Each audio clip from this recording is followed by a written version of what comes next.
அன்பானவர்களுக்கு கோவிந்தராஜின் வணக்கங்கள்.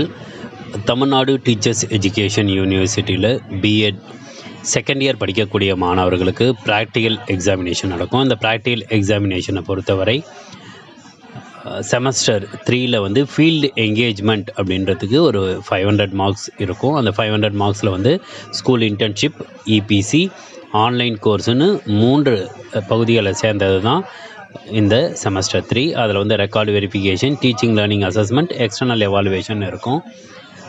அதில் பார்ட் ஏல வந்து observation record, micro teaching record, demonstration record, lesson plan record, instructional materials record, test and measurement record, case study record, psychology practical record, environmental education record, student portfolios and reflective journals, teaching competency level 1, level 2ன்னு இது எல்லாமே part ஏல assess பண்ணுறதுக்கும், part பியில் வந்து enhancing professional capacity, அதாவது EPC ரெக்கார்ட்ஸ்ன்னு சொல்கிற reading and reflecting on text, drama and art in education, critical understanding of ICT, understanding the செல்ஃப்னு 4 ரெக்கார்ட்ஸ் என்ஹான்சிங் ப்ரொஃபஷ்னல் கெப்பாசிட்டிஸ்க்கு சம்மந்தப்பட்டதும் இது வந்து பார்ட் பியில்.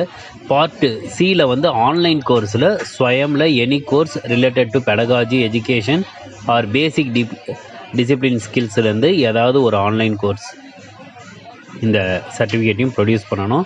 அப்போது டோட்டலாக வந்து 25 கிரெடிட்ஸு, 500 மார்க்ஸ் வந்து இந்த ப்ராக்டிக்கல் எக்ஸாமினேஷன், அதுவும் செமஸ்டர் 3ல் மொத்த மதிப்பெண்கள்னு கொடுத்துருக்காங்க. இதில் வந்து சைக்காலஜி ப்ராக்டிக்கல் ரெக்கார்டுக்கு வந்து 2 கிரெடிட்ஸும் 40 மார்க்ஸும் ஏற்கனவே கொடுத்துருக்காங்க.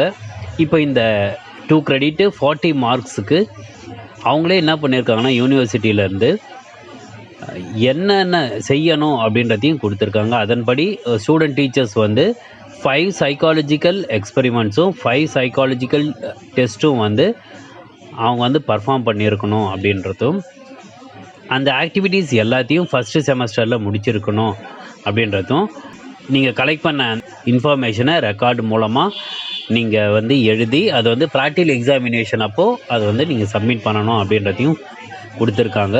இதில் மொத்தத்தில் 8 எக்ஸ்பெரிமெண்ட்ஸ் கொடுத்துருக்காங்க. அதே மாதிரி 8 சைக்காலஜிக்கல் டெஸ்ட்டு கொடுத்துருக்காங்க. 8 எக்ஸ்பெரிமெண்ட்டில் ஏதாவது 5 எக்ஸ்பெரிமெண்ட்டும் 5 டெஸ்ட்டும் வந்து நீங்கள் செய்யணும் அப்படின்றது அவங்க சொல்லியிருக்காங்க. இதில் இந்த வீடியோவில் நம்ம எக்ஸ்பெரிமெண்ட்ஸ், அந்த 8 எக்ஸ்பெரிமெண்ட் பற்றி நம்ம விளக்கமாக பார்க்கலாம். இந்த சைக்காலஜிக்கல் ப்ராக்டிக்கல் ரெக்கார்டு சம்மந்தப்பட்டதாக ஒரு லைவ் செஷன் ஒன்று போட்டிருந்தேன். அந்த லைவ் செஷனில் வீடியோ வந்து தெளிவாக இருந்தது. ஆனால் ஏதோ சில காரணங்களால் ஆடியோ வந்து அதில் சரியாக கேட்கல. அதுக்காக தான் இந்த வீடியோ. சரி, இப்போது இந்த சைக்காலஜிக்கல் எக்ஸ்பெரிமெண்ட்ஸ் என்னென்ன கொடுத்துருக்காங்கன்னு பார்க்கலாம். Test of creativity, thematic apperception test, span of attention tachistoscope, Muller Lyer illusion, mirror drawing, Rorschach ink blot test, maze learning, memory drum அப்படின்னு 8 சைக்காலஜிக்கல் எக்ஸ்பெரிமெண்ட்ஸ் கொடுத்துருக்காங்க. இந்த 8ல் ஏதாவது 5 வந்து செய்ய வேண்டும், செஞ்சு அதை ரெக்கார்டில் எழுத வேண்டும். அதே மாதிரி சைக்காலஜிக்கல் டெஸ்ட்டில் என்னென்ன கொடுத்துருக்காங்கன்னா adjustment, teaching competency, leadership, organisational climate, intelligence, self concept, life skills, வேல்யூஸ்ன்னு 8 கொடுத்துருக்காங்க.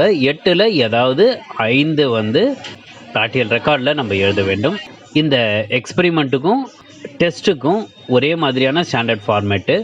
இந்த ஸ்டாண்டர்ட் ஃபார்மேட்டை பொறுத்தவரை காலேஜ் மாறுபடும். உங்கள் காலேஜில் எந்த ஃபார்மேட்டு கொடுத்துருக்காங்களோ அந்த ஃபார்மேட்டை நீங்கள் வந்து கேரிட் அவுட் பண்ணுங்கள். ஜென்ரலாக இருக்கிற ஃபார்மேட் வந்து test number and date, aim, materials required, procedure, scoring, interpretation, result, இது எல்லாமே வந்து ரைட் ஹேண்ட் சைடில் இருக்கணும். உங்களுக்கு தேவைக்கு ஏற்ற மாதிரி உங்கள் காலேஜில் வேறு ஏதாவது சப்ஹெட்டிங் ஆட் பண்ணியிருந்தாங்கன்னா அதை நீங்கள் ஆட் பண்ணுங்கள். அப்படி இல்லைனா டெலீட் பண்ணியிருந்தாங்கன்னா நீங்கள் டெலீட் பண்ணிங்க. லெஃப்ட் ஹேண்ட் சைடில் வந்து ஃபிகர் ஆர் டயக்ராம் தேவைப்பட்டதுன்னா டேபிள், இது எல்லாமே லெஃப்ட் ஹேண்ட் சைடில் போடணும். இங்கேயும் உங்களுக்கு உங்கள் காலேஜில் என்ன சொல்லியிருக்காங்களோ ஃபார்மேட் கொடுத்துருக்காங்களோ அந்த ஃபார்மேட்டில் போட்டுங்க. மற்றபடி இதுதான் ஜென்ரல் ஃபார்மேட். இப்போது எக்ஸ்பெரிமெண்ட்ஸில் போகலாம். ஃபஸ்ட்டு எக்ஸ்பெரிமெண்ட் வந்து டெஸ்ட் ஆஃப் கிரியேட்டிவிட்டி. கிரியேட்டிவிட்டி அப்படின்றது ஒரு மென்டல் ப்ராசஸ். நியூ ஐடியாவோ அல்லது கான்செப்டையோ அல்லது new association between existing ideas or கான்செப்ட்ஸை தான் நம்ம என்னென்னு சொல்லுவோம்னா க்ரியேட்டிவிட்டின்னு சொல்லுவோம். அதாவது நம்ம மன அலையில் உதிக்கக்கூடிய புது எண்ணங்களும் அல்லது கருத்துக்களும் அல்லது ஏற்கனவே இருக்கக்கூடிய எண்ணங்களும் கருத்துக்களில் ஒரு புதிய தொடர்பை உருவாக்கத்துக்கு பேர் தான் இந்த க்ரியேட்டிவிட்டின்னு சொல்லுவோம். இந்த க்ரியேட்டிவிட்டி வந்து ஒரிஜினல் அதே மாதிரி அப்ராப்ரியேட் அவுட்கம்ஸும் அதில் வெளியில் வரும் அப்படின்றது தான் இந்த க்ரியேட்டிவிட்டி. பொதுவாக இந்த க்ரியேட்டிவிட்டி டெஸ்ட் பண்ணுறதுக்கு 2 விதமான டெஸ்ட் இருக்குது. ஒன்று Guilford test of divergent thinking, இன்னொன்று Torrance test of creative thinking. இந்த கில்ஃபோர்ட் டெஸ்ட் ஆஃப் டைவர்ஜென்ட் திங்கிங்கில் 13 டெஸ்ட் அந்த பேட்டரியில் இருக்கும். 9 வெர்பல், 4 ஃபிகரல் கண்டென்ட்டு. அந்த 9 verbal response test word fluency, ideational fluency, association fluency, expressional fluency, alternate uses, simile interpretation, plot titles, consequences, possible ஜாப்ஸ்னு. அதே மாதிரி figure அல்லது டயக்ராம் சம்மந்தப்பட்ட test making objects, sketches, match problem மற்றும் decorations. Torrance test of creative thinking. இந்த test யாருக்கு நம்ம கண்டுபிடிக்கிறோமோ அவங்களுடைய லைஃப் எக்ஸ்பீரியன்ஸோட ரெஃப்ளெக்ஷனை கண்டுபிடிக்கிறது தான் இந்த டாரன்ஸ் டெஸ்ட் ஆஃப் க்ரியேட்டிவ் திங்கிங்கோட நோக்கம்.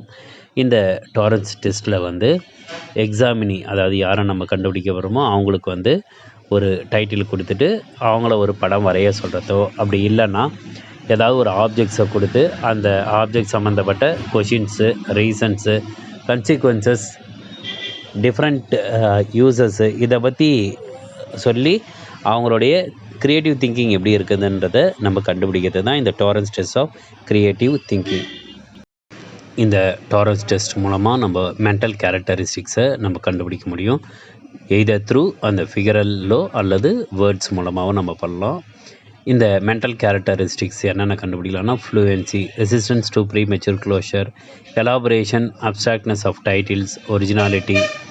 வேர்ட்ஸ் மூலமாக emotional expressiveness, internal visualisation, story telling articulateness, extending or breaking boundaries, movement or action, humour, expressiveness of titles, richness of imagery, synthesis of incomplete figures, colorfulness of imagery, synthesis of lines or circles, fantasy, unusual visualization. இதன் மூலமாக ஒருவருடைய creative thinking என்ன அப்படின்றத கண்டுபிடிக்கிறது தான் இந்த Torrance test of creative thinking. இதுதான் experiment number 1. Experiment number 2 thematic apperception test. இந்த திமேட்டிக் அப்பர் பர்செப்ஷன் டெஸ்ட் ஒரு இண்டிவிஜுவலோடைய இன்டர்பர்சனல் ரிலேஷன்ஷிப்பில் அவங்களுடைய பர்செப்ஷன் என்ன அப்படின்றத கண்டுபிடிக்கிறது தான் இந்த திமேட்டிக் அப்பர் பர்செப்ஷன் டெஸ்ட்டு. இதில் மொத்தம் 31 பிக்சர் கார்ட்ஸ் இருக்கும். இந்த 31 பிக்சர் கார்ட்ஸும் ஒரு ஸ்டோரி அப்படி இல்லைனா எதனா ஒரு டிஸ்கிரிப்ஷன் சொல்வதற்கு ஒரு உந்து சக்தியாக இருக்கும். இந்த பிக்சர் கார்ட்ஸ் எல்லாமே ரிலேஷன்ஷிப்பு பற்றியும் சோஷியல் சுச்சுவேஷன்ஸை பற்றியும் இந்த கார்ட்ஸ் இருக்கும். இந்த கார்ட்ஸ் பாய்ஸுக்கு தனியாகவும், கேர்ள்ஸுக்கு தனியாகவும், மென்னுக்கு தனியாகவும், உமனுக்கு தனியாகவும் கொடுக்கப்பட்டிருக்கும். இந்த டெஸ்ட் மூலமாக நம்ம ஒரு இண்டிவிஜுவலோடைய காம்ப்ரஹென்சிவ் ஸ்டடி ஆஃப் பர்சனாலிட்டியை நம்ம கண்டுபிடிக்கிறதுக்கு யூஸ் ஆகும். அதே மாதிரி பிஹேவியர் டிஸார்டர், சைக்கோசோமேட்டிக் இல்னஸஸ், நியூரோசஸ், சைக்கோசஸ் பிரச்சனை இருக்கிறவங்களுக்கும் நம்ம இந்த இந்த டெஸ்ட் மூலமாக நம்ம கண்டுபிடிச்சிக்கலாம். இந்த thematic apperception test T18 சொல்லுவாங்க. இது ஒரு ப்ரொஜெக்டிவ் சைக்காலஜிக்கல் டெஸ்ட்டு. இது அன்கான்ஷியஸ் லெவலில் ஒரு இண்டிவிஜுவலோடைய பர்சனாலிட்டி லெவலு, அவங்களுடைய தேவைகள், அவங்களுடைய உந்து சக்தி, அப்புறம் அவங்களுடைய பவரு, ப்ராப்ளம் சால்விங் எபிலிட்டிஸ் போன்ற பல்வேறு விதமான இன்டர்பர்சனல் ரிலேஷன்ஷிப் கூட இதையும் கண்டுபிடிக்கிறதுக்கு யூஸ்ஃபுல்லாக இருக்கும். இந்த பிக்சர்ஸ் பார்த்த உடனே ஒரு இண்டிவிஜுவலுக்கு என்ன தோன்றுகிறதோ அதை கதைகள் மூலமாகவோ அப்படி இல்லைன்னா எதனா ஒரு டிஸ்கிரிப்ஷன் மூலமாகவோ தெரிவிப்பார்கள். அந்த தெரிவிக்கக்கூடிய கருத்துக்களை வைத்து கொண்டு ஒரு இண்டிவிஜுவலோடைய பர்செப்ஷன் எப்படி இருக்குது அப்படின்றத சொல்கிறது தான் இந்த டெஸ்ட்டோட நோக்கம். இதுதான் experiment number 2 thematic apperception test. Next experiment span of attention. Attention அப்படின்றது ஒரு ஆப்ஜெக்ட் மேலே ஒருவர் கவனம் செலுத்துவது தான் இது வந்து அட்டென்ஷன் சொல்லுவாங்க. ஸ்பேன் ஆஃப் அட்டென்ஷன்றது number of objects which can be grasp in one short presentation. அதாவது ஒரு குறுகிய நேரத்தில் ஒருவரால் எவ்வளவு பொருட்களை வந்து அவரால் கிரகிக்க முடியுது அப்படின்றது தான் இந்த ஸ்பேன் ஆஃப் அட்டென்ஷன். இந்த ஸ்பேன் ஆஃப் அட்டென்ஷனை கண்டுபிடிக்கிறதுக்கு தகிசாஸ்கோப் அப்படின்ற ஒரு இன்ஸ்ட்ருமெண்ட். அந்த இன்ஸ்ட்ருமெண்ட்டில் ஒரு சின்னதாக ஒரு விண்டோ மாதிரி இருக்கும். அந்த விண்டோவில் வந்து கார்டு வந்து ஃப்ராக்ஷன் ஆஃப் செகண்டில் அந்த கார்டு வந்து மூமெண்ட் போயிடும். அந்த கார்டில் வந்து எய்தர் டாட்ஸோ இல்லைனா லெட்டரோ ஏதாவது எழுதி வச்சுருப்பாங்க.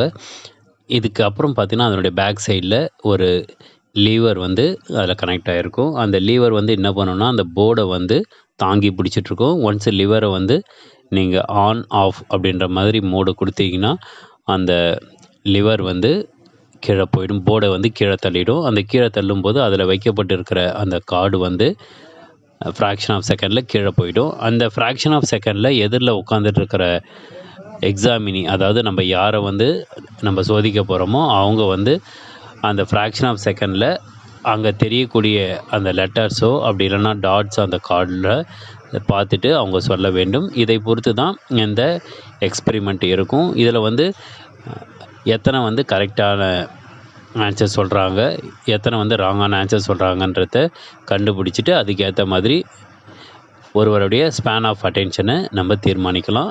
இதுக்காக யூஸ் பண்ணுற போர்டு தான் அந்த தகிசாஸ்கோப் அப்படின்ற ஒரு போர்டு. இது வந்து 1/5 ஆர் 1/10 ஆஃப் எ செகண்ட் வந்து அது வந்து மூவ் ஆகும். அதாவது ஒரு செகண்டில் 1/5 அவ்வளோ ஃபாஸ்ட்டாக வந்து அந்த கார்டு வந்து கீழே சென்றுடும். இந்த காலகட்டத்தில் எதிரில் உட்காந்துருக்கோம், அதாவது நம்ம யாரோடைய ஸ்பேன் ஆஃப் அட்டென்ஷன் நம்ம கண்டுபிடிக்க போகிறோமோ அவங்க வந்து அந்த டைமில் அதை பார்த்து கரெக்டாக அந்த டாட்ஸோ அல்லது அந்த லெட்டரையோ கரெக்டாக சொல்லணும். இதுதான் வந்து experiment number 4 span of attention.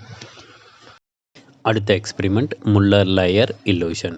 Muller Lyer அப்படின்னு இருவர் வந்து 1889ஆம் ஆண்டு அவங்க வந்து இல்லூஷன் சம்மந்தப்பட்ட ஒரு இன்ஸ்ட்ருமெண்ட்டை கண்டுபிடிச்சி இந்த இன்ஸ்ட்ருமெண்ட்டு வந்து ஒரு லைனோட மிட் பாயிண்ட் எங்கன்றது மார்க் பண்ணுவதற்காக இதை வந்து கண்டுபிடிச்சாங்க. அந்த சமயத்தில் வந்து 2 வெவ்வேறு லென்த்து உடைய போர்டை எடுத்து அதனுடைய மிட் பாயிண்ட் என்ன அப்படின்றத மார்க் பண்ண சொல்வதன் மூலம் ஒருவருடைய இல்லூஷன் லெவல் எப்படி இருக்குது அப்படின்றத கண்டுபிடிக்கிறதுக்காக வச்சுருந்தாங்க. அதுக்கப்புறம் பின்னால் என்ன ஆயிடுச்சுன்னா அது வந்து 2 ஸ்டிக்கு வச்சுட்டு 1 ஃப்ரேம் வந்து க்ளோஸ்டு ஃபின்ஸாகவும் இன்னொரு ஃப்ரேமில் வந்து ஓப்பன் ஃபின்ஸாகவும் இருக்கிற மாதிரியும் ஒரு இண்டிவிஜுவல் வந்து அதை பார்த்து இந்த 2 ஃபின்ஸையும் வைத்துக்கொண்டு அந்த ஸ்டிக்கோட தூரத்தை கண்டுபிடிக்கணும் அப்படின்னு இருக்கும். இதில் என்னன்னு பார்த்தீங்கன்னா அந்த 2 ஸ்டிக்குமே சேம் லென்த்தாக தான் இருக்கிற மாதிரி இருக்கும். பட்டு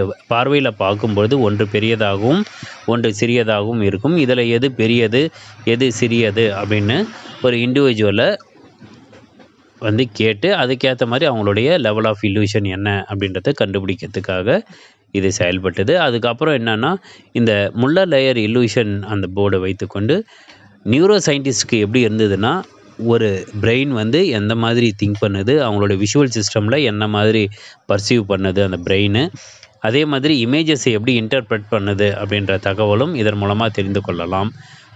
இந்த முல்லர் லயர் இல்லூஷன் போர்டில் வந்து உங்களுக்கு ஒரு போர்டு வந்து 2 ஸ்டாண்டில் வந்து கனெக்ட் ஆகிருக்கும். அதை கனெக்ட் ஆகிருக்கிறது பார்த்திங்கன்னா ஏரோ மார்க்ஸ் இருக்கும். அந்த ஏரோ மார்க்கை ஃபஸ்ட்டு பார்த்துட்டு சொல்லுவாங்க. அதுக்கப்புறம் என்ன பண்ணணும்னா அந்த மேலே ஒரு கிளிப்பு மாதிரி இருக்கும், அது வந்து மூவபுளாக இருக்கும். அந்த இடத்துல நீங்கள் என்ன பண்ணணும்னா அட்ஜஸ்ட் பண்ணி 2த்துக்கும் உண்டான அந்த டிஸ்டன்ஸ் வந்து நீங்கள் கரெக்டாக வைக்கணும் அந்த ஏரோ மார்க்குக்கு. அந்த ஏரோ மார்க்கில் வைக்கக்கூடிய டிஸ்டன்ஸை வைத்துக்கொண்டு பின்னாடி வந்து ஸ்கேல் இருக்கும். அந்த ஸ்கேல் வந்து எய்தர் பாசிட்டிவ் டைரெக்ஷனில் போயிருக்கா இல்லை நெகட்டிவ் டைரெக்ஷனில் போயிருக்கா இல்லை 0ல் இருக்கான்றது அந்த அளவுகளை வைத்துக்கொண்டு அவங்க கண்டுபிடிப்பாங்க. இதுக்கு வந்து அந்த சென்டரில் மூவபிள் பாயிண்ட்டு தான் அது வந்து கணக்கு. அதை வைத்துக்கொண்டு நீங்கள் நகர்த்த வேண்டும். நகர்த்தி கொண்டு உங்களுக்கு வந்து 2 ஏரோ மார்க்கும் ஈக்குவல் லென்த்தில் இருக்கிற மாதிரி நீங்கள் வைக்கணும். அப்போ வைக்கும்போது if suppose any error occurs அந்த எரரை வந்து நோட் பண்ணுவாங்க. இதுதான் வந்து முல்லர் லேயர் இலூஷன் போர்டு. அடுத்த எக்ஸ்பெரிமெண்ட் வந்து மிரர் டிராயிங் எக்ஸ்பெரிமெண்ட். இந்த மிரர் டிராயிங் எக்ஸ்பெரிமெண்ட் மூலமாக ஒருவருடைய learning, hand eye coordination, neuro psychological damage எப்படி இருக்குதுன்றத சைக்காலஜிக்கலாக நம்ம அசஸ் பண்ணுறது தான் இந்த மிரர் டிராயிங் டெஸ்ட்டோட பர்பஸ்ஸு. இந்த மிரர் டிராயிங்கில் வந்து ஒரு போர்டு கூட அந்த போர்டில் வந்து மிரர் வந்து கனெக்ட் ஆகிருக்கும். இன்னொரு போர்டில் வந்து ஸ்டார் மாதிரி ஒரு சிம்பிள் போட்டிருக்கும். அந்த ஸ்டார் சிம்பிள் கூட ஒரு ஒயர் வந்து கனெக்ட் ஆகிருக்கும். இந்த ஒயர் மூலமாக அந்த இண்டிவிஜுவல் வந்து என்ன பண்ணணும்னா அந்த ஸ்டார் வடிவத்தை அவங்க வரையணும். அந்த வரையும் போது நேராக பார்த்து வரையாமல் அது எல்லாத்தையும் அந்த கண்ணாடியில் பார்த்து அந்த ஸ்டாரை வரையணும். சப்போஸ் ஏதாவது எரர் அக்கர் ஆகிருந்ததுன்னா அது வந்து பிளிங்க் ஆகும், அப்படி இல்லைனா சவுண்டு கொடுக்கும். அப்படி பண்ணும்போது மறுபடியும் ஃபஸ்ட்லேருந்து ஆரம்பிக்கணும். ஃபஸ்ட்லேருந்து ஆரம்பிக்கும்போது லெஃப்ட் ஹேண்டில் ரைட் ஹேண்டில் இந்த மாதிரி மாற்றி மாற்றி செய்யும்போது எவ்வளோ டைம் வந்து ஒரு ஃபுல் கம்ப்ளீட் வித்தவுட் எரர் வந்து அவங்க கம்ப்ளீட் பண்ணுறாங்களோ அந்த டைமை வந்து நோட் பண்ணி அதற்கேற்றாற் போல் அவங்களுடைய ஹேண்ட் ஐ கோஆர்டினேஷன், அவங்களுடைய லேர்னிங் எப்படி இருக்குதுன்றத இந்த மிரர் டிராயிங் எக்ஸ்பெரிமெண்ட் மூலமாக நம்ம கண்டுபிடிக்கலாம். Mirror drawing or mirror tracing test வந்து எவ்வளோ தூரம் அவங்க வந்து மோட்டார் ஸ்கில்ஸை வந்து இது வரைக்கும் கற்று வைத்து கொண்டிருக்கிறார்கள், அதாவது அந்த உடல் இயக்கம் அப்படின்னு வச்சுன்னா உடல் இயக்க திறன் வந்து எவ்வளோ ஃபாஸ்ட்டாக இருக்குது, கற்றுக்கொண்டதை எப்படி அவங்க வந்து பயன்படுத்தி இருக்காங்க அப்படின்றத செக் பண்ணுறதுக்கு வந்து இந்த மிரர் டிராயிங் எக்ஸ்பெரிமெண்ட் யூஸ் ஆகுது. இந்த மிரர் டிராயிங் எக்ஸ்பெரிமெண்ட்டை வந்து 3 கண்டிஷனில் பண்ணலாம். ஃபஸ்ட்டு கண்டிஷன் வந்து சப்ஜெக்ட், அதாவது யாருக்கு நீங்கள் செய்ய போகிறீங்களோ அவங்களுக்கு வந்து 3 ட்ரையல் கொடுக்கலாம். அந்த 3 ட்ரையலில் வந்து அவங்க வந்து அந்த ஸ்டார் பேட்டர்னை பார்த்துட்டு அந்த மிரர் அதாவது கண்ணாடியை பார்த்து அவங்க வந்து வரையணும். இங்கே வந்து வரையும் போது இப்போ வந்து இடது கையில் வந்து கிளாக் வைஸ் டைரெக்ஷனில் அவங்க வந்து வரைய வேண்டும். இடது கை பழக்கம் இருக்கிறவங்களுக்கு வலது கையில் கிளாக் வைஸ் டைரெக்ஷனில் அவங்கள போக சொல்லலாம். இது வந்து ஃபஸ்ட்டு கண்டிஷன். செகண்ட் கண்டிஷனில் வந்து அந்த இண்டிவிஜுவலை வந்து இப்போ ஸ்டார் பேட்டர்னை ட்ரேஸ் பண்ணுறதுக்கு ரைட் ஹேண்ட் வந்து பயன்படுத்தி ஆன்டி கிளாக் வைஸ் டைரெக்ஷனில் அவங்கள வந்து செய்ய சொல்லணும். இடது கை பழக்கம் இருக்கிறவங்க இடது கையில், அதாவது left hand anti clock wise டைரெக்ஷனில் அவங்கள செய்ய சொல்லணும். அப்போ செய்யும்போது எத்தனை டயரில் வந்து அவங்க வந்து முடிக்கிறாங்க அப்படின்றதையும் நீங்கள் நோட் பண்ணி வச்சுட்டு இதுக்கும் வந்து 3 ட்ரையல் வந்து நீங்கள் கொடுக்கலாம். அந்த 3 தடவையும் சரியாக செய்யும்படி அவங்கள வந்து நீங்கள் ரிப்பீட்டட் ட்ரையல்ஸும் அவங்களுக்கு வந்து கொடுக்கலாம். இது வந்து செகண்ட் கண்டிஷன். தேர்ட் கண்டிஷனில் வந்து என்ன பண்ணணும்னா இதே அந்த ஸ்டார் பேட்டர்னை வந்து இடது கையில் இப்போ வந்து கிளாக் வைஸ் டைரெக்ஷனில் அவங்க செய்ய சொல்ல வேண்டும். இடது கை பழக்கம் இருக்கிறவங்க வந்து வலது கையில் கிளாக் வைஸ் டைரெக்ஷனில் அவங்க செய்ய வேண்டும். மொத்தத்தில் 3 கண்டிஷன். ஃபஸ்ட்டு கண்டிஷன் வந்து left hand clock wise direction, second condition right hand anti clock wise direction, third condition left hand clock wise direction. இது மொத்தத்தில் எல்லாத்தையும் நோட் பண்ணிவிட்டு ஹேண்ட் ஐ கோஆர்டினேஷன் வந்து நீங்கள் வந்து சொல்லலாம். அதே மாதிரி லெவல் ஆஃப் லேர்னிங்கும் அவங்களுக்கு வந்து நீங்கள் இன்டர்பிரிட்டேஷன் பண்ணிவிட்டு அவங்களுக்கு ரிசல்ட்டு சொல்லலாம். ஸோ இதுதான் வந்து மிரர் டிராயிங் எக்ஸ்பெரிமெண்ட். அடுத்த எக்ஸ்பெரிமெண்ட் வந்து Rorschach ink blot test. Rorschach ink blot டெஸ்ட்டுன்றது ஒரு ப்ரொஜெக்டிவ் அசஸ்மெண்ட். இந்த ப்ரொஜெக்டிவ் அசஸ்மெண்ட் வந்து பர்சனாலிட்டியை கண்டுபிடிக்கிறதுக்காக இருக்கும். இங்கே வந்து 10 ஆம்பிகுவஸ் இங்க் பிளாட் இமேஜஸ் இருக்கும். அதாவது 10 தெளிவில்லாத இங்க் பிளாட் இமேஜஸ் வந்து கொடுப்பாங்க. அந்த இங்க் பிளாட் இமேஜஸை வைத்துக்கொண்டு நீங்கள் என்ன பார்க்குறீங்களோ அதை பார்த்தது உங்களுடைய மனதில் என்ன தோன்றுதோ அதை பற்றி நீங்கள் டிஸ்கிரிப்ஷன் கொடுக்கறது தான் இந்த டெஸ்ட்டோட எய்மு. இதில் வந்து 10 வந்து இங்க் பிளாட்ஸ் இருக்கும். இதில் வந்து சிலது வந்து கலர்டாக இருக்கும், சிலது வந்து பிளாக் அண்ட் ரெட்டாக இருக்கும், இல்லைனா பிளாக்கில் மட்டும் அது இருக்கும். இது வந்து எதை வந்து தீர்மானிக்குது அல்லது எதை வந்து பறைசாற்றுது அப்படின்னா இந்த 10 கார்டுமே வந்து ஒரு மனிதனுடைய அன்கான்ஷியஸ் தாட்ஸு, மோட்டிவ்ஸு, டிசையர்ஸ் என்ன அப்படின்றது தான் இது வந்து அதை ரிவீல் பண்ணுது. அதனால் இதன் மூலமாக நம்ம என்ன பண்ணலாம், ஒரு இண்டிவிஜுவலுடைய பர்சனாலிட்டி லெவல் என்ன அப்படின்றத நம்ம கண்டுபிடிச்சிக்கலாம். இங்கே வந்து 10 இங்க் பிளாட் இமேஜஸ் கொடுப்பாங்க. இந்த 10 இங்க் பிளாட் இமேஜஸை வைத்துக்கொண்டு நீங்கள், அதாவது அந்த இண்டிவிஜுவல் அவர்கள் மனதிற்கு என்ன தோன்றுகிறதோ அதை தோன்றியதை ஒரு டிஸ்கிரிப்ஷன் கொடுக்கறது தான் இந்த இங்க் பிளாட் டெஸ்ட்ன்றது. இதில் வந்து கண்டென்ட்டு, அதுக்கப்புறம் லொக்கேஷன், அதுக்கப்புறம் டிட்டர்மினன்ட்ஸ்னு 3 பிரிவாக இருக்கும். இதில் கண்டென்ட்டில் வந்து ஹோல் ஹியூமன் இருக்கும். அது வந்து ஒரு முழுவதுமான ஒரு மனித உடம்பு. ஹியூமன் டீட்டெயில்ன்றது ஒரு இன்கம்ப்ளீட் ஹியூமன் ஃபார்ம், அதாவது காலோ கையோ அந்த மாதிரி இருக்கும். அல்லது a whole form without a body part, அதாவது தலை இல்லாமல் அல்லது கால் இல்லாமல் இருக்கும். அப்படி இல்லைனா human detail either it is fictional or mythological, அதாவது இன்கம்ப்ளீட் ஃபிக்ஷனல் ஆர் மைத்தாலஜிக்கல் அது ஹியூமன் ஃபிகராக இருக்கும். அதாவது ஏஞ்சலுக்கு இருக்கக்கூடிய அந்த விங்ஸு மாதிரி அந்த மாதிரி அந்த ஹியூமன் டீட்டெயில் இருக்கும். அதே மாதிரி அனிமல் டீட்டெயிலில் வந்து இன்கம்ப்ளீட் அனிமல் ஃபார்ம் இருக்கும், அதாவது தலை இல்லாமலேயோ அல்லது கால் இல்லாமையோ இருக்கும். அல்லது sex organs, activity of a sexual nature அல்லது செக்ஷுவல் ரீப்ரொடக்ஷன் சம்மந்தப்பட்ட திங்ஸ் இருக்கும். இல்லைன்னா நேச்சர் சம்மந்தப்பட்டது, அதாவது அஸ்ட்ரானமிக்கல் ஆர் வெதர் ரிலேட்டட், சன்னோ பிளானட்ஸோ வாட்டரோ ரெயின்போவோ இது சம்மந்தப்பட்ட தகவல் அந்த இமேஜஸ் இருக்கும். அடுத்தது லொக்கேஷன். இந்த லொக்கேஷன் வந்து நீங்கள் இங்க் பிளாட்டை பார்த்துட்டு அதில் வந்து நீங்கள் அந்த கொஷினுக்கு ஆன்சர் எழுதுறதுக்கு நீங்கள் எவ்வளோ தூரம் பயன்படுத்தியிருக்கீங்க அப்படின்றத தான் இந்த லொக்கேஷன் குறிக்கும். இதில் வந்து என்னென்னா ஒவ்வொரு பகுதியும் நீங்கள் வந்து எவ்வளோ தூரம் யூஸ் பண்ணியிருக்கீங்க அப்படின்றத அந்த டினோஷன் மூலமாக நம்ம குறிக்கலாம். டீன்றது நீங்கள் காமனாக டிஸ்கிரைப்டு பார்ட்டு, டிடின்றது அன்காமன்லி டிஸ்கிரைப்டு பார்ட்டு, அதுக்கப்புறம் எஸ்ன்றது ஒயிட் ஸ்பேஸ் இந்த பேக்ரவுண்ட், அதாவது பேக்ரவுண்டில் ஒயிட் ஸ்பேஸை வந்து நீங்கள் யூஸ் பண்ணியிருந்தீங்கன்னா அது வந்து எஸ்ன்னு குறிக்கலாம். அதே மாதிரி முழு பகுதியும் நீங்கள் வந்து டிஸ்கிரைப் பண்ணியிருந்தீங்கன்னா அது வந்து டபிள்யூன்னு குறிக்கலாம். இதுதான் லொக்கேஷன். அடுத்தது வந்து டிட்டர்மினன்ட்ஸ். உள்ளே இருக்கிற அந்த இமேஜஸை பொறுத்து நீங்கள் 5 விதமாக அதை வந்து எக்ஸ்பிளைன் பண்ணலாம். ஒன்று வந்து கலர் பேஸ்டு, நீங்கள் பார்த்த உடனே நீங்கள் அதை பொறுத்து நீங்கள் ஆன்சர் பண்ணலாம். இல்லை அதில் இருக்கிற ஃபார்ம் அந்த எந்த வடிவத்தில் இருக்குதோ அதை வைத்து கொண்டு நீங்கள் ஆன்சர் கொடுக்கலாம். இல்லைனா மூமெண்ட், அதாவது அசைவை பொறுத்து நீங்கள் வந்து ஆன்சர் கொடுக்கலாம்.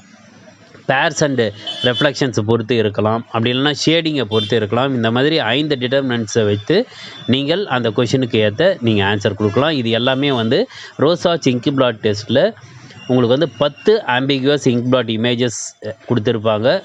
அந்த இமேஜஸை பார்த்துட்டு உங்கள் மனதிற்குள் என்ன தோன்றுகிறதோ அதை வந்து நீங்கள் வந்து கொடுக்க போகிறீங்க. இந்த 10 இங்க் பிளாட்ஸில் வந்து சிலது வந்து கலர்டு, சிலது வந்து பிளாக் அண்ட் ரெட்டாக இருக்கும், சிலது வந்து பிளாக்காக இருக்கும். இது வந்து என்னென்னா நம்மளுடைய அன்கான்ஷியஸ் தாட்ஸு, மோட்டிவ்ஸு, டிசைர்ஸை ரிவீல் பண்ணுற மாதிரி இருக்கும். இதுதான் வந்து Rorschach ink plot test. Next வந்து மேஸ் லேர்னிங். இந்த மேஸ் லேர்னிங் வந்து ஒரு இண்டிவிஜுவலோட லேர்னிங் ப்ராசஸை வந்து கண்டுபிடிக்கிறதுக்கு வந்து யூஸ் பண்ணுறாங்க. இது வந்து ட்ரையல் அண்ட் எரர் மெத்தடுன்னு சொல்லுவோம். அதாவது முயன்றி தவறி கற்றல் முறையில் இந்த மேஸ் லேர்னிங் வந்து வடிவமைக்கப்பட்டிருக்குது. இங்கே வந்து ஒரு போர்டு கொடுத்துருப்பாங்க. இந்த போர்டில் வந்து ஒரு ஸ்டார்ட்டுன்னு ஒரு பகுதியும் எண்டுன்னு ஒரு பகுதியும் இருக்கும். அதாவது ஸ்டார்ட்லேருந்து நீங்கள் கிளம்பி எந்தவித தடையும் இன்றி போய் எண்டுக்கு போயிட்டு சேர வேண்டும். இதில் வந்து தவறான பாதையை நீங்கள் தேர்ந்தெடுத்தீங்கன்னா உங்களுக்கு வந்து எரர் காமிச்சிடும். எரர் காமிச்ச உடனே மறுபடியும் முதலிருந்து நீங்கள் ஸ்டார்ட் பண்ணணும். அதில் ஸ்டார்ட் பண்ணிவிட்டு ஸ்டார்ட்லேருந்து எண்டு வரை எந்த தவறும் இல்லாமல் சென்றடைய வேண்டும். இதுதான் வந்து இந்த மேஸ் லேர்னிங்கில் இருக்கும். இதுக்காக வடிவமைக்கப்பட்ட அப்பாரட்டஸில் உங்களுக்கு ஸ்டார்ட்னு ஒரு பகுதியும் எண்டுன்னு ஒரு பகுதியும் இருக்கும். அது நடுவில் என்ன பண்ணியிருப்பாங்கன்னா பாயிண்ட்ஸ் மாதிரி இருக்கும்.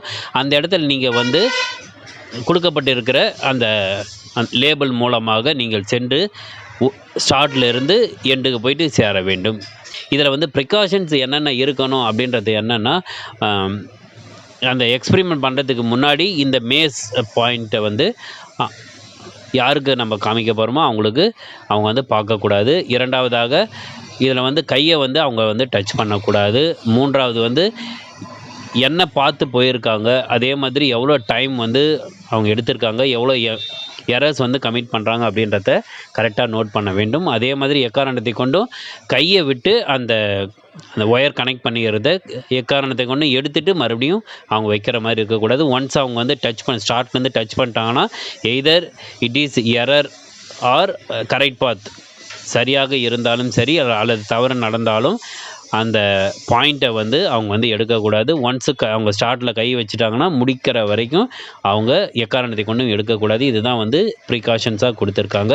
இதுக்கப்புறம் நம்ம என்ன பண்ண போகிறோம்னா, அவங்க வந்து எந்த பாத்தை தேர்ந்தெடுத்தாங்க, எவ்வளோ நேரம் தேர்ந்தெடுத்தாங்க, எவ்வளோ எரர்ஸ் பண்ணியிருக்காங்கன்றத நீங்கள் டேபிளேட் பண்ணி அதற்கேற்றாற் போல் நீங்கள் இன்டர்பிரிட்டேஷன் கொடுக்கணும். ஒவ்வொரு தடவையும் தவறு செய்யும்போது மறுபடியும் ஸ்டார்ட்லேருந்து ஆரம்பித்து நீங்கள் செய்ய வேண்டும். அதன் பொறுத்து அவங்க எவ்வளோ டைம் எடுத்திருக்காங்க, எவ்வளோ எரர் கமிட் பண்ணியிருக்காங்கன்றத அவங்களுக்கு இன்டர்பிரிட்டேஷன் வந்து கொடுக்கணும். இதன் மூலமாக ஒரு இண்டிவிஜுவலோட லேர்னிங் ப்ராசஸ் என்ன அப்படின்றத நம்ம கண்டுபிடிக்கிறதுக்கு இந்த எக்ஸ்பெரிமெண்ட் ரொம்ப யூஸ் ஆகுது. இதுதான் வந்து மேஸ் லேர்னிங்.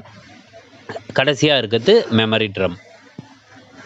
இந்த மெமரி ட்ரம் அப்படின்றது 1887ஆம் ஆண்டு ஜிஇ மில்லர் மற்றும் ஃப்ரெட்ரிக் ஸ்கூமன் அப்படின்றவங்களால் இது வந்து தயார் செய்யப்பட்டது. இந்த மெமரி ட்ரம் அப்படின்றது என்னென்னா ஒரு எக்யூப்மெண்ட். இது வந்து ஒரு மெமரி எக்ஸ்பெரிமெண்ட், அதாவது நினைவாற்றலை நம்ம சோதிக்கக்கூடிய ஒரு ஆய்வாக இது கருதப்படுகிறது. இதில் வந்து என்னென்னா ஒன் பீஸ் ஆஃப் டேட்டா, அதாவது எய்தர் பிக்சரோ இல்லை நம்பரோ வந்து அந்த ட்ரம்முக்குள்ளே இருக்கிற ஒரு உருளையில் அது வந்து ஃபிக்ஸ் பண்ணிகிட்டு இருப்பாங்க. இதை வந்து யாருக்காக நம்ம சோதிக்க போகிறோமோ அவங்கள முன்னாடி உட்கார வச்சு அந்த ட்ரம்மை வந்து நம்ம ரொட்டேட் பண்ணினே இருக்கும்போது அந்த பிக்சரோ நம்பரோ அவங்களுக்கு வந்து ஒரு முறை மட்டுமே காண்பிக்கப்படும். அந்த ரொட்டேட்டிங் சிலிண்டரில் நம்ம என்ன பண்ணணும்னா, நம்ம வேர்ட்ஸோ இல்லை நான் சென்ஸ் சிலபிள்ஸோ இல்லை வேறு ஐட்டம்ஸோ நம்ம வந்து அதில் வந்து எழுதியிருக்கணும். இதில் வந்து ஒரு சின்ன ஹோல் இருக்கும். அந்த சின்ன ஹோல் வழியாக யாருக்காக நம்ம சோதிக்க போகிறோமோ அவங்கள வந்து கவனிக்க சொல்லலாம். இதை வந்து அந்த சிலிண்டரை வந்து ரொட்டேட் பண்ணும்போது அவங்களுக்கு 2 செகண்ட் அல்லது 3 செகண்ட் அவங்களுக்கு வேர்ட்ஸையோ சிலபிள்ஸையோ காமிக்கலாம். இது எல்லாமே அவங்க ஞாபகம் வச்சுக்கணும். அந்த மெமரி ட்ரம்மில் ஒரு சர்க்கிள் முடிஞ்சதுக்கப்புறம் அவங்கள வந்து நீங்கள் என்னென்ன பார்த்தீங்களோ அதை பார்த்ததை ஏதாவது ஒரு பேப்பரில் எழுத சொல்ல வேண்டும். அவர்கள் வந்து எத்தனை ஆப்ஜெக்ட்ஸோ இல்லை எத்தனை நம்பர்ஸோ இல்லை எத்தனை வேர்ட்ஸ் அவங்க வந்து பார்த்தாங்களோ அதை வந்து ஞாபகப்படுத்தி 1 by 1 எழுத வேண்டும். அது எந்த ஆர்டரில் இருந்தாலும் பரவாயில்ல. அவங்க எழுதுனதில் எத்தனை வந்து கரெக்டு எத்தனை தவறுன்றதை நோட் பண்ணி அவங்களுக்கு வந்து சுற்றி காமிக்கணும். இந்த ரிசல்ட் மூலமாக அவங்களுடைய மெமரி பவர் எப்படி இருக்குது அப்படின்றத செக் பண்ணிக்கலாம். இதுதான் வந்து மெமரி ட்ரம். இந்த வீடியோவில் பிஎட் 3rd செமஸ்டர் ப்ராக்டிக்கல் எக்ஸாமினேஷனில் சைக்காலஜி ப்ராக்டிக்கல் ரெக்கார்டில் இருக்கக்கூடிய எக்ஸ்பெரிமெண்ட்ஸை நம்ம பார்த்தோம். மொத்தத்தில் 8 எக்ஸ்பெரிமெண்ட்ஸ். இந்த 8 எக்ஸ்பெரிமெண்ட்ஸில் ஏதாவது 5 எழுதணும்னு சொல்லியிருக்காங்க. இந்த 8 எக்ஸ்பெரிமெண்ட்டை பற்றியும் இங்கே எக்ஸ்ப்ளனேஷன் கொடுத்தோம். அடுத்த வீடியோவில் நம்ம சைக்காலஜிக்கல் டெஸ்ட்டு மொத்தம் 8 இருக்குது. அந்த 8 பற்றியும் விரிவாக காண்போம். மீண்டும் அடுத்த பதிவில் சந்திக்கலாம். வாழ்க வளமுடன். நன்றி.